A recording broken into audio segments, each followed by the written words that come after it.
Assalamualaikum warahmatullahi wabarakatuh. Hello everyone. Uh, Perkenalkan nama saya Yao Margono dengan NPM 25412064. Di video kali ini saya akan membahas tentang yang namanya speech, atau kita bisa sebut pidato, atau bisa disebut juga public speaking. Dan kenapa sih skill ini penting banget dalam kehidupan kita?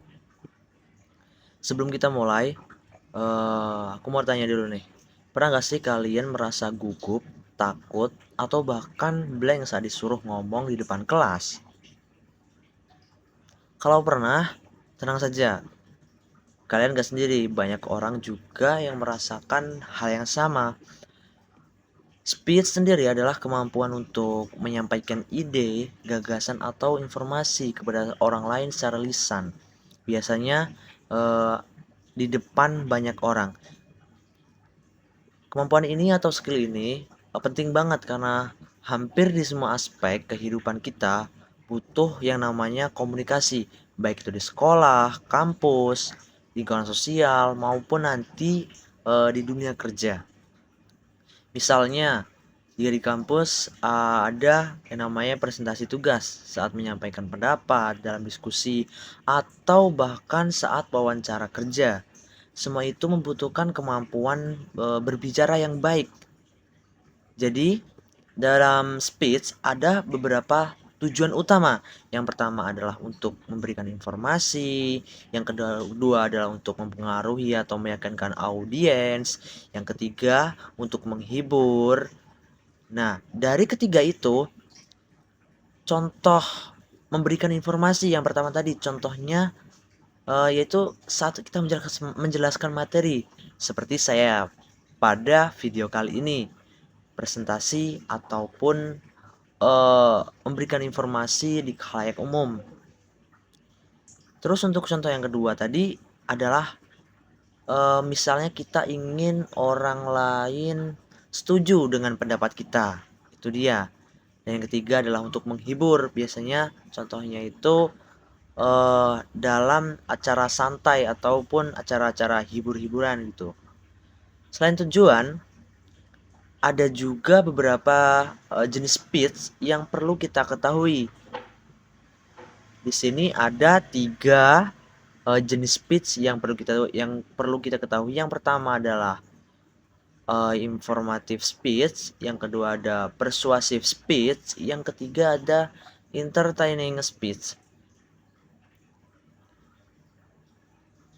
Tidak beda dengan tujuan-tujuan tadi.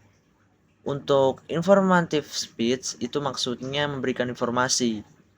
Persuasive speech itu maksudnya mempengaruhi audience, dan entertaining speech itu menghibur. Selain itu, selanjutnya kita akan membahas struktur dari speech. Struktur speech sendiri sederhana, akan tapi sangat penting. Yang pertama adalah opening atau pembukaan. Contohnya seperti assalamualaikum, halo semuanya, menyapa, itu termasuk pembukaan. Di bagian ini biasanya kita seperti contoh-contoh tadi menyapa, ya kan, menarik perhatian mereka agar audiens ini tertuju dengan apa yang kita omongkan. Untuk struktur yang kedua itu ada body atau isi. Ini adalah bagian utama di mana apa yang kita sampaikan yaitu ada di isi ini, ide, penjelasan, dan contoh. Dan yang terakhir itu ada penutup atau closing. Di bagian closing tadi, yaitu atau penutup, di sini kita menyampaikan kesimpulan dan pesan akhir kepada audiens. Supaya speech kita berjalan dengan baik, ada beberapa tips nih yang bisa kita lakukan. Pertama, latihan secara rutin. Kedua, gunakan intonasi suara yang jelas dan tidak monoton. Ketiga, gunakan bahasa tubuh seperti kontak mata dan gerakan tangan. Ini bisa membantu kita lebih terlihat lebih percaya diri. Keempat, jangan berbicara terlalu cepat supaya audiens bisa memahami apa yang kita sampaikan.